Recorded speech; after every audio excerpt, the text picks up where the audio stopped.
Hi hello ಎಲ್ರಿಗೂ ನಮಸ್ತೆ ಆತ್ಮೇಲೆ ನಾನು ನಿಮ್ಮ ಸತೀಶ್ HR ಸ್ನೇಹಿತರೆ. ಮೂರನೇ ವಾರದ 21 ದಿನಗಳ ಓದುವ ಅಭಿಯಾನದ ಕಾರ್ಯಕ್ರಮದ ಕೆಲವು ಚಟುವಟಿಕೆಗಳನ್ನು ತಮ್ಮೊಟ್ಟಿಗೆ ಹಂಚ್ಕೊಳ್ಳೋದಕ್ಕೆ ಬಯಸ್ತೀನಿ. ಮೂರನೇ ವಾರದ ಚಟುವಟಿಕೆಯ ಶೀರ್ಷಿಕೆ ನನ್ನ ಶಾಲಾ ಹಬ್ಬ ಅಂತಕ್ಕಂಥದ್ದು. ಅದರಲ್ಲಿ ಸೆಪ್ಟೆಂಬರ್ 14ನೇ ತಾರೀಕು ರಂಜಾನ್ ಈದ್ ಮಿಲಾದ್ ಇರೋದ್ರಿಂದ QR ಕೋಡನ್ನು ಸ್ಕ್ಯಾನ್ ಮಾಡಿ ಈದ್ ಮಿಲಾದ್ ಹಬ್ಬದ ಬಗ್ಗೆ ಓದ್ತಕ್ಕಂಥ ಚಟುವಟಿಕೆಯನ್ನು ನೀಡಲಾಗಿದೆ. ಸೆಪ್ಟೆಂಬರ್ 17 ಮಂಗಳವಾರ ಓದುವುದನ್ನು ಅಭಿವ್ಯಕ್ತಿಪಡಿಸುವುದು ಅಥವಾ ಅಭಿನಯಿಸುವುದು.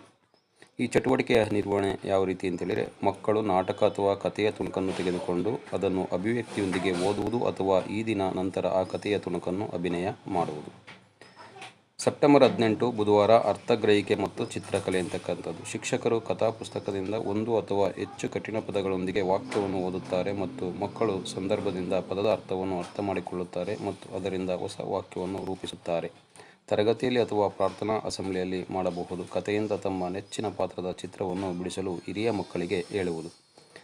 ಸೆಪ್ಟೆಂಬರ್ 26 ಗುರುವಾರ ರಸಪ್ರಶ್ನೆ. ಮಕ್ಕಳಿಗೆ ಕಳೆದ ವಾರದಲ್ಲಿ ಓದಿದ ಕಥೆಗಳಿಗೆ ಸಂಬಂಧಿಸಿದಂತೆ ರಸಪ್ರಶ್ನೆ ಕಾರ್ಯಕ್ರಮವನ್ನು ಆಯೋಜಿಸುವುದು.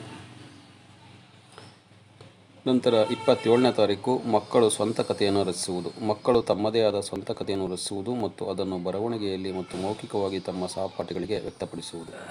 ಸೆಪ್ಟೆಂಬರ್ 28 ಪದಗಳನ್ನು ಕಟ್ಟುವುದು. ಶಿಕ್ಷಕರು ಮಕ್ಕಳಿಗೆ ತರಗತಿಯಲ್ಲಿ ಹೇಳಿದ ಕಥೆಯಲ್ಲಿ ಪದಗಳನ್ನು ಕಟ್ಟುವ ಚಟುವಟಿಕೆಯನ್ನು ಮಾಡುವುದು. ಸೆಪ್ಟೆಂಬರ್ 29 ಪಾತ್ರದ ಅನುಕರಣೆ. ಮಕ್ಕಳು ತಾವು ಓದಿದ ಕಥೆಯಿಂದ ತಮ್ಮ ನೆಚ್ಚಿನ ಪಾತ್ರದ ರೀತಿ ವೇಷ ಧರಿಸುವುದು ಮತ್ತು ಅವರ ಪಾತ್ರದ ಅನುಕರಣೆ ಮಾಡುವುದು. ಸೆಪ್ಟೆಂಬರ್ 30 ಮಕ್ಕಳು ಓದಿದ ಕಥೆಯನ್ನು ಅಭಿನಯಿಸುವುದು. ಪೋಷಕರನ್ನು ಶಾಲೆಗೆ ಕರೆಸಿ ಮಕ್ಕಳು ಕಳೆದ ವಾರ ಓದಿದ ಕಥೆಯನ್ನು ಅವರೆದುರಿಗೆ ಅಭಿನಯಿಸಲು ಅವಕಾಶ ಒದಗಿಸುವುದು. ಒಟ್ಟಾರೆಯಾಗಿ 3 ವಾರಗಳ ಕಾಲದ ಚಟುವಟಿಕೆಗಳಲ್ಲಿ ಮೂರನೇ ವಾರದ ಚಟುವಟಿಕೆಗಳು ಈ ರೀತಿ ಇದೆ ಅಂತಕ್ಕಂಥದ್ದು. ಈ ಎಲ್ಲ ಚಟುವಟಿಕೆಗಳನ್ನು ನಿರ್ವಹಣೆ ಮಾಡಿ ಆಯ್ದ 4 ಫೋಟೋಗಳೊಂದಿಗೆ ದಾಖಲೀಕರಣವನ್ನು ಮಾಡ್ತಕ್ಕಂಥದ್ದು ಹೆಚ್ಚು ಸೂಕ್ತ ಅಂತಕ್ಕಂಥ ಒಂದು ಮಾಹಿತಿಯನ್ನು ತಮ್ಮೊಟ್ಟಿಗೆ ಹಂಚ್ಕೊಳ್ತಾ, ಯಾರೆಲ್ಲ ಇದೇ ಮೊದಲ ಬಾರಿಗೆ ಸೃಷ್ಟಿ ಸಿಂಚನ ಯೂಟ್ಯೂಬ್ ಚಾನಲನ್ನು ವೀಕ್ಷಣೆಯನ್ನು ಮಾಡ್ತಾಯಿದ್ದೀರಾ, ಸಬ್ಸ್ಕ್ರೈಬ್ ಆಗಿ ಇದೇ ರೀತಿಯ ಸಾಕಷ್ಟು ವಿಡಿಯೋಗಳನ್ನು ವೀಕ್ಷಿಸಿ ಮತ್ತು ತಮ್ಮ ಸ್ನೇಹಿತರೊಟ್ಟಿಗೆ ಈ ವಿಡಿಯೋನ ಶೇರ್ ಮಾಡ್ಕೊಳ್ಳಿ ಅಂತಕ್ಕಂಥ ಮಾತುಗಳನ್ನು ತಮ್ಮೊಟ್ಟಿಗೆ ಹಂಚ್ಕೊಳ್ತಾ ಮತ್ತೊಮ್ಮೆ ವಿಡಿಯೋವನ್ನು ವೀಕ್ಷಣೆಯನ್ನು ಮಾಡಿದ್ದಕ್ಕಾಗಿ ಧನ್ಯವಾದಗಳನ್ನ ತಿಳಿಸ್ತೀನಿ. ನಮಸ್ತೆ.